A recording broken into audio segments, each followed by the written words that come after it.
First, please don't go to Kuala Lumpur. What an odd thing to say, and in honesty, it's because unlike Thailand, Malaysia is such an incredible country and I truly don't want it to be overrun by tourists. Okay, if you do insist on going, then your choice is a cabana or a suite. Either way, the JW Marriott, right in the heart of Bukit Bintang, the shopping soul of Kuala Lumpur, has you covered.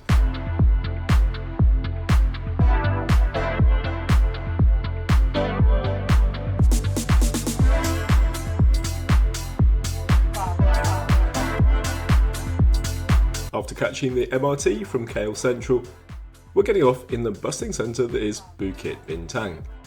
It's not just a shopping district, but the home of many cultural beauties, including the Petronas Towers, everybody knows them, and the newly built Saloma Link Bridge. The JW Marriott is just opposite the Pavilion shopping mall.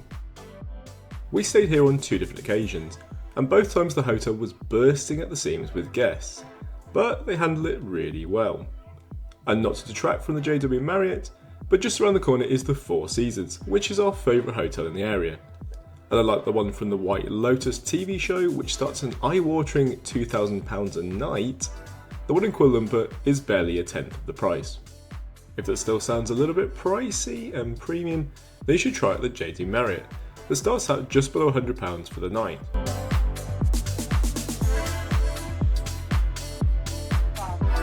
For the full details of our stay, check out the description below. On our first stay, we were excited by the idea of staying in a Cabana poolside king. But as you will see, there were a few downsides to the room, which we weren't quite prepared for. With weather this good, what a wonderful view to wake up to when you exit the room on the way to breakfast. Unfortunately, Malaysia is tropical, and the weather cannot be trusted. And having not brought an umbrella, I got trapped in the room. You cursed brat! Look what you've done! I'm melting! Melting! Oh, what a world! A good time for a tour of the room though, and it is a beautiful room. There's a nice seating area just by the window to lounge, with a view of the swimming pool. But behind that is a bit of an issue, because the window does have a filter to prevent those from looking in. But it wasn't fully private, and with the lights on at night or just staring hard enough, you can see in the room, which is also a problem because there's no netting. Luckily, the rain has stopped, or at least for now. On with the room tour. The room does feature a large television, so no telescope is required from the comfortable king-size bed. Unfortunately though, there are only 2 English channels, not great for a 5-star hotel. And with snacks in hand, it's off to the bathroom. Online, these look a little bit differently. I think if I'd known what it was actually going to be like, I probably would have picked a different room.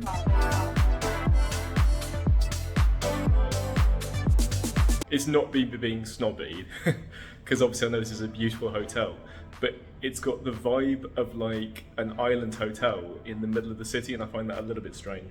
I really did enjoy the materials in the bathroom, but the layout just doesn't feel quite right. And what was truly bizarre was the cupboards for your clothes are in here. Moisture, clothes, not the ideal combination. The amenities from aromatherapy were delicious. No, I didn't eat them, but they had a wonderful scent. And with the rain in full swing again, I'm tucking into those welcome treats. Okay, let's see if these are any good. Oh, chocolate, delicious.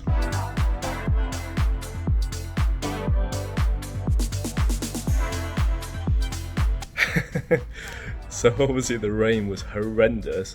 Gonna have a look outside and see if we can go to the lounge and see what the food's like. With the weather improving, I've managed to escape the 6th floor.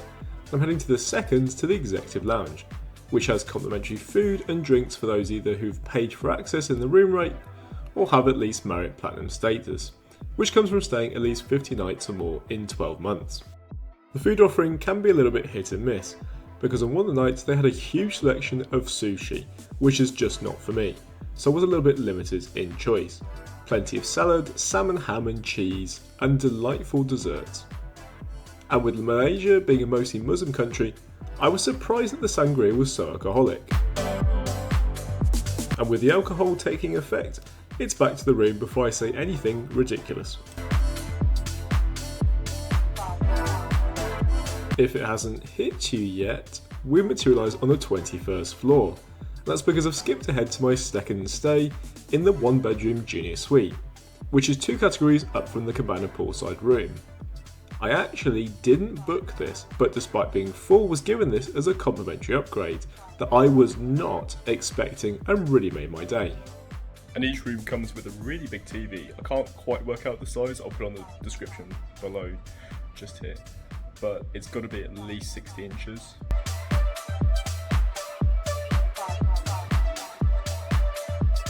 No complaints about any noise at all during the night, it was so quiet.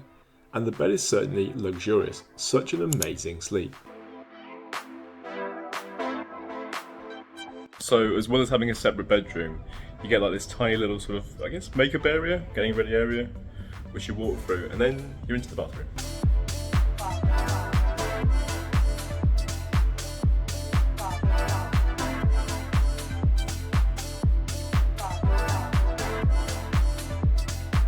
Following a similar design pattern, the bathroom made better use of the space, with the same lovely amenities.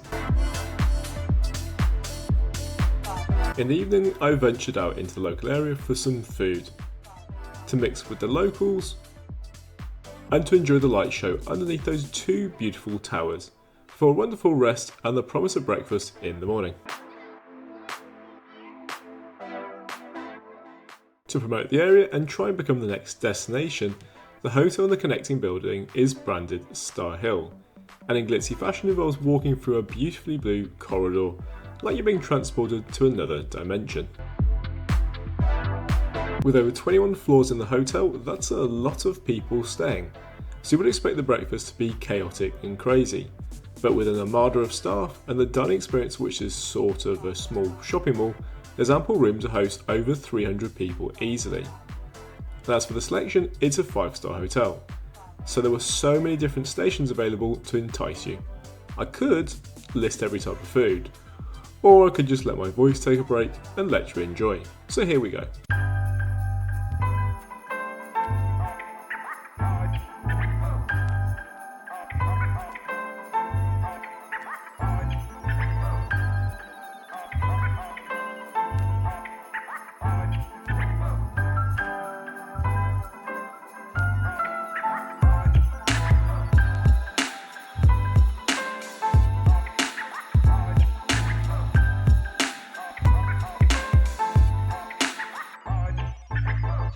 So if you haven't tried before, Kaya jam is delicious and it's a local Asian jam.